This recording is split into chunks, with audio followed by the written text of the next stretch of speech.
Welcome to the show, Golf is Hard TV. It's our first episode. You excited? Oh, very Cool, very cool. Golf is Hard TV is the internet's most passionate golf TV show. We're going to get started by talking about what the show is, what we intend to accomplish, and sort of give you an idea of what this is all about. It's going to be family friendly. We're going to talk about golf a lot. We're going to talk about other stuff too. Food, Red Sox, Yankees. Red Sox, Yankees, Super Bowl a little bit at the end of this show. We got some great ideas. We hope you will send in your comments and leave us some other ideas. But we're going to talk about lingo, talk about jokes. Coach Dave here is going to give me some lessons, talk about some fitness, and hopefully at the end of this, I'm going to become a better golfer. Maybe. I think that's possible. It's possible. There's a lot of room for improvement. Yeah, there's a lot of room for improvement. That's the good news. You know, I got this bucket of balls here, and hopefully they'll start going in the cup a little bit. So let's jump in right away, and our first segment is going to be about putting.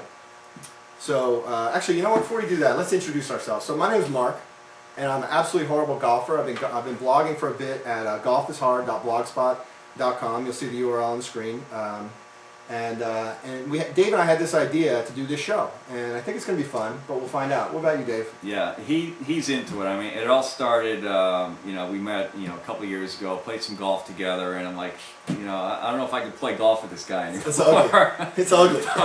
The one thing is he's passionate, he's into it, and obviously he started this thing, and then we started talking, and, you know, I spent about 7 or 8 years as a PGA golf professional, spent some time out in Arizona, worked with the Nicholas Flick Golf Schools, and got some great experience teaching. Hasn't all rubbed off on my game, you know, that much, but I don't play as much as I used to, but I still love the game, and I love teaching, and I think this is a great format for that. So we're going to keep it light and fun. Yeah, and don't be mistaken, this guy's a good golfer. It's ugly. All right, so let's get in, because I'm dying for a lesson. Great, all right. Great. Well, so it's winter. It's winter. It's a good time to and it's work cold out. So putting. we're in Connecticut, and it's like been 8 degrees. I haven't touched my golf clubs. In fact, bringing my golf clubs down here for this shoot, first time I touched them since I played a round in San Diego in November, which was actually a pretty good round. Steel Canyon, great golf course. My putting is abysmal. Okay, I can't make a putt to save my life, and hopefully my life is never on the line trying to make a putt. Right. You know, what are some of the keys? I mean, what should I be working on during the winter? Because I have to improve that part of my game. I know it's terrible. Winter is the greatest time to work on your putting, because they're really just, you could break it down to 2 things that you need to be a little bit better at. Because let me ask you this question first, Mark. Let's say you're out there, you're over a 30-foot putt. Yeah. 30-footer. Now, I got no shot. What would exactly. Get it close. I mean, it'd be nice to get it close. It'd be nice to roll it in. Rolling it in could be pretty lucky, but 30-foot putt, would you say you're more apt to run it 5 or 6 feet by, or are you more apt to hit it 5 or 6 feet left or right? If it's flat, I'll come up short. Yeah, or long, probably. And that is... I mean, sometimes I crush it, and it's like, you know... Exactly. I mean, the bottom line is distance control is much more important than direction. When you're over a 4-footer, you know, you might argue that point, because obviously you got to be pretty dang straight with a 4-footer. But for the most part, we will all be better putters if we're better at distance control, which means we do that by accomplishing thinking about 2 things. One is the rhythm of the stroke, and the other is just reducing the amount of levers in the stroke, and I can show you what I mean by that. And that's basically it. It's very simple. Rhythm, and have 1 lever when we make the stroke. All right, so I have no rhythm, but maybe give me some tips on how to get some rhythm. Very simple as well. We can do that. Thoughts? So we can stand up, grab your putter. Right. Think of, for those of you who are watching, think about very simply a pendulum on a grandfather clock. And if you have a clock in your home with a pendulum, take a look at the rhythm of how that swings. And basically, you want to emulate gravity. All right. So I'll have Mark, before we even, I just want to see what the stroke looks like. Okay. So go ahead and take a stroke. It got so bad, I switched to a reverse. Cross-handed? Yeah, because it got so bad. All right, so here we go. Which isn't a bad thing. Here we go. Okay. Now, besides that being pretty funny, that's not good. Let's take a look at how much of his body is moving here. He's got legs going on. Try that again. Yeah. He's got legs going on, I should move my legs? arms, and a little bit of hands. So he basically has 3 levers going, which makes it very, you can already see what I'm trying to say, or understand what I'm trying to say. When you have 3 levers, you're driving with your legs, you're swinging the arms and the wrists. It's very difficult to control distance that way. All right. So we want to eliminate the lower body completely. You want to have a little bit of weight towards the hole. You don't want to make it too confusing. The hole over there. About 60% on towards the hole. All right, how's that? That's good. All right. Now we want to make that same stroke. Just take it back a little longer and slower and let it flow through. But keep the bottom, the lower body, dead still. Cannot move. Yeah. If you watch players on TV, That's not moving at all. who Look at do that. this for a living, that's so much better right there. Now he has a much better chance of controlling distance. All right. Now the cross-handed thing, go ahead and do that. Yeah. That's actually a good thing because that helps eliminate breaking of the wrist. So you're going to see a lot of people moving their legs, moving their wrists and their arms. Very difficult again. So cross-handed is good because it takes the wrists out and you're basically just moving the shoulders. You're down to one lever All right, that feels good. and done deal. Now I want to give you an idea how you can get a sense of gravity and what Yeah. it feels like. So hold the putter up Yeah, which end? by the end, and I want you to just take it All back. Take it back about halfway up and just let it swing. Put this between your thumb and forefinger and just let that drop and let it swing. Let gravity work. Good, do it again. Hold it up, let it swing. Now you can see that when the putter swings forward, it doesn't quite swing all the way up to where it started. Try that one more time.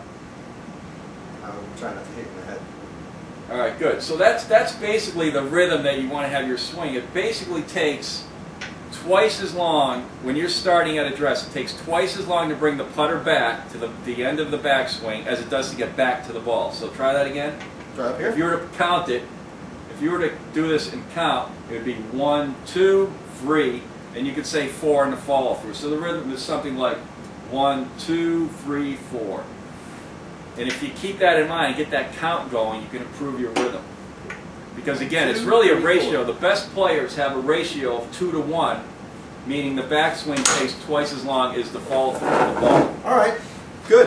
So there, and you know the reason the follow through isn't quite as long is in that case you kind of lose momentum, and then when you're actually putting, you'll have the ball in the way. It'll slow it down even more. So you don't want to try to fake that big long follow through. Yeah. Good. Well, I'm That's gonna it. work on it in the basement. Now the one thing you want to practice is Yeah. take 50 balls or whatever you have. Yeah, I got a whole 30 stack. balls, put them on, you know, on the floor on the carpet, and just work on repeating distance. Don't worry about anything else. All right. You're good. All right, let's move on. Piece of Thanks cake. for the lesson. We're gonna work on that. All right, this lesson's called "You Spent What on What." The idea here is just give me something that you spent a ridiculous amount of money on. Golf. Just should have never spent. Golf wise. Yeah, golf wise. Golf wise. Well, I broke down and my equipment's so outdated. I've been out of it for so long. Yeah. Most of the stuff I got was at a very good price. Yeah. So I recently broke down and bought a driver. Yeah, what'd you get? I got one of those Nike Sasquatch Oh, yeah? things, What'd whatever you they spend? call it. But I got a good deal. I wasn't completely crazy. I didn't pay retail. Yeah, oh, and nice. I didn't walk into Yeah. a store or local golf shop and pay retail. I got it on the Golf Warehouse Okay. magazine, like 50% off. All right, good. $200. But still, I spent on one round of golf about $250. I felt sick for about a week. Given how bad a golfer I was, I mean, the good part of that is on a per shot basis, a lot of value. right. Absolutely, That's good good. stuff. You got your money's worth. Absolutely. So Yeah. what we're gonna do in the future though, stay tuned for this. I'm gonna take a video camera. We're gonna sneak in the Golf Galaxy up here in Milford, Connecticut. Yes. And we're gonna take a look around. I got some good deals, and we're gonna see what we can find and maybe some tips on what we should be looking for when we're buying out of the bargain. Did you know that Dick's owns Golf Galaxy? No idea. So if you go in Dick's, you go into Dick's, you're Yeah. going to see everything in Dick's at Golf Galaxy plus more. Which is cheaper. They're exactly the Exact same. same price. All right, there's your tip for the day. All right, last up, Super Bowl's tomorrow. You a big Steelers fan? You know, that's another reason I brought up Yankees, Red Sox. Yeah. Our teams are out of it. I'm Patriots, he's Giants. Giants. I was gonna wear a Giants Rivalry. jersey, but I didn't go for it. So we're thinking ahead to spring. I know it's not even there yet, but we're thinking baseball. But anyway, What do you got for Super Bowl? I What do you want the think? Steelers to win because they're AFC. Yeah, what's Simply the line? that. The line's 7. What do you And the just way take they're it? talking, it should be 12. Well, I get in a couple of Super Bowl pools. Yeah. You know, the gambling's illegal, of course, so it's Yeah, kind of yeah. a fun thing. But It's not for money. I just It's want for my golf balls or something. It's for chips. Yeah, I just exactly. want my numbers to come in. I don't care what. All right, I'm gonna go with. I think the Steelers are gonna win, but I'm gonna go with the underdog. I'm gonna take the Cardinals. It's the Cardinals, right? Yeah, Arizona Arizona Cardinals. Kurt Warner, I heard, is the third oldest quarterback starting the Yeah. Super Bowl ever. And he's been to the Super Bowl before. Cardinals it is. Cardinals it is. Golf is hard. Stay tuned for the next episode. We're gonna talk about some more fun stuff. Thanks Cool. for watching. Great. Thanks, everyone.